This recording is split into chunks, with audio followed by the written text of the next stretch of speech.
Happy new month. This is Network Africa. A lot of presidents could be in trouble this month. Coming up on the program, President Mugabe, who vowed to remain in power till death, is challenged by the new opposition leader of Zimbabwe, Joyce Muguru. Then President Jacob Zuma's month gets off to a bad start as he faces a vote of no confidence. And later, the Uganda opposition could challenge the election results amidst rumors of child sacrifice during the Uganda election campaign.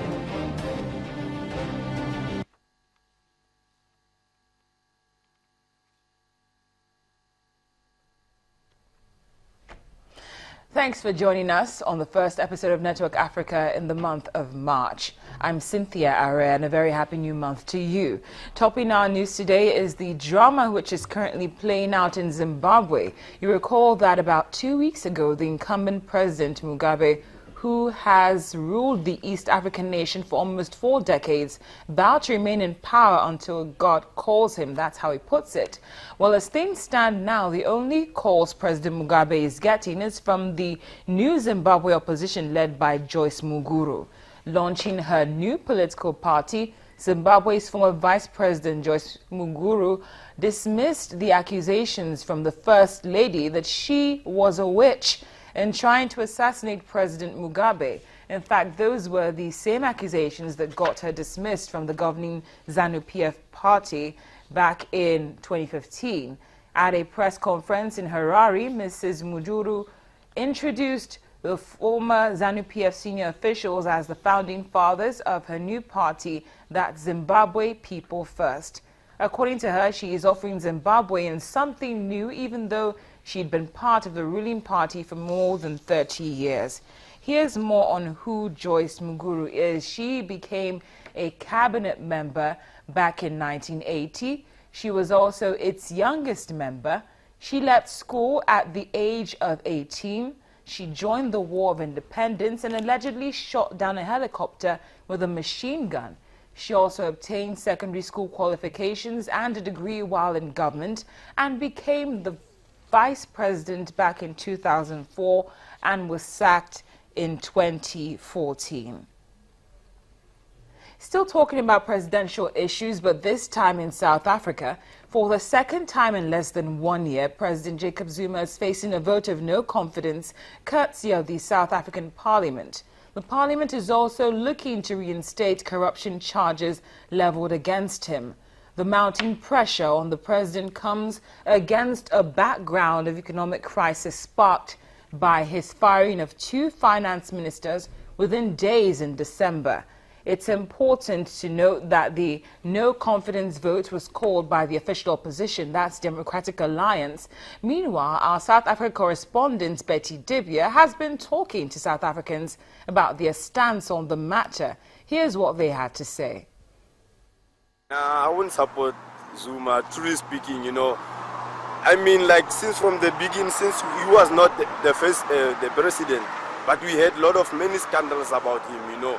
I mean, there's rape scandals, you know, there's Nkandla scandals, you know. I think he must just step down, you know. Firstly, I feel like Zuma has got more criticism than praise, because in my opinion, he's been a good president. Some of the developments that have taken place in his tenure as president, especially for black people, it's actually quite phenomenal. It's just that, you know, whenever there's something that's phenomenal that's happening, there's always a lot of people not really seeing it because they're blind to it, because now they're stuck in criticism. That's how it happens in life. But I really don't believe in the vote of confidence, and I feel it's not going to go far. What vote of thanks? I think for now it's better for the parliament to vote for vote of no confidence of our president, because it's like now it depends, like even like our country is no longer having that liquidity that it used to have. So like now president is so focused, like I can say like he's so related, or they are relating him with many of the scandals of the country and the stuff. So I think that's why it also affects the economy, and I mean maybe even the tourism, because like it also affects it. So. Africa correspondent Betty Dibia is standing by. Betty, thank you so much for joining us on Network Africa. Thank you, Cynthia. Betty, please, what's the latest regarding this vote of no confidence? Well, as I'm speaking with you, the debate is still going on. The members of parliament are being called upon by one to give reasons for or against. So the vote hasn't actually happened, but it's been quite heated here and there, where some of the opposition members are asking the ANC members who have spoken, and they're not actually addressing the vote of no confidence issue. They're not telling them why they should have confidence in the government, but they're just, raising the race card and picking on the DA that brought the motion to Parliament. So the debate is still ongoing. Probably it will be a little late in the day when the vote will actually happen. Well, Betty, this is not the first time the president has faced a vote of no confidence. It's actually the second in a year now. How is this any different from the last one? I didn't hear that. I'm saying this is not the first time the president has faced a vote of no confidence. How is this any different from the last one? It's no different, really. It was brought by the same party, the Democratic Alliance, and it came a few months after the election, the presidential election in 2014, but this happened 2015, brought by the DA as well. But the only difference is that more scandals have been added to the list that we had before. Yes. So they have more ammunition to attack the president against. But at the end of the day, for the last one, it was 231, 113, 231 yes.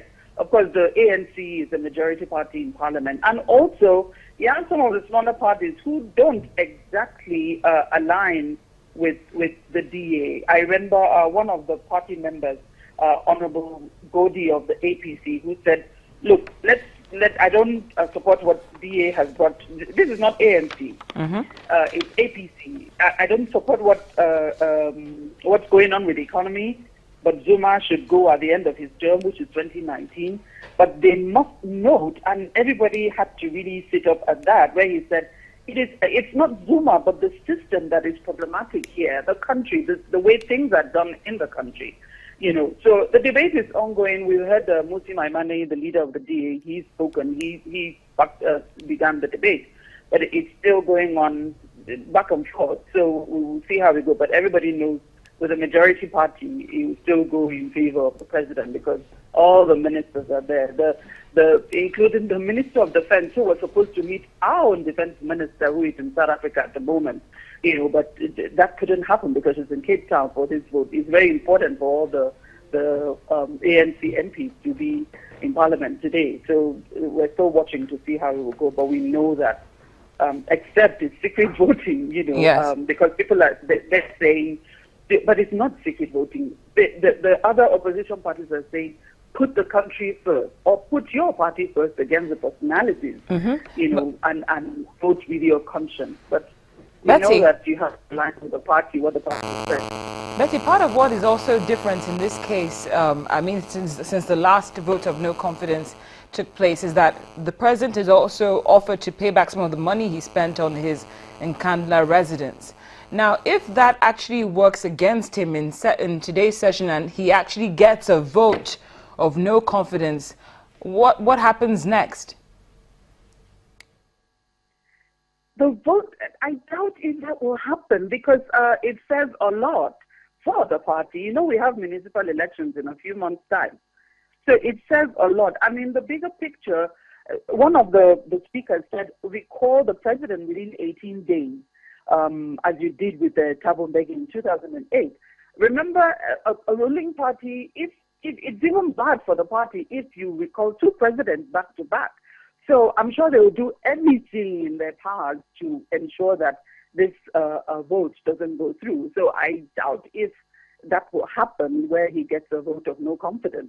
But the issue of him agreeing to pay the party is being used against him as well. And they're saying, if he indeed agrees that he actually went against the Constitution he swore to protect, what are we debating about here? He has gone against the Constitution. He has gone against his oath of office, and he should just resign. But the ANC members of parliament are, shooting from both sides, and they're waiting. We're also waiting, Betty, to see how this plays out. Thank you so much for giving us the latest from South Africa. We appreciate your time. Thank you. Still to come on Network Africa, a hearing opens at the International Criminal Court to decide whether a militant Islamist from Mali should face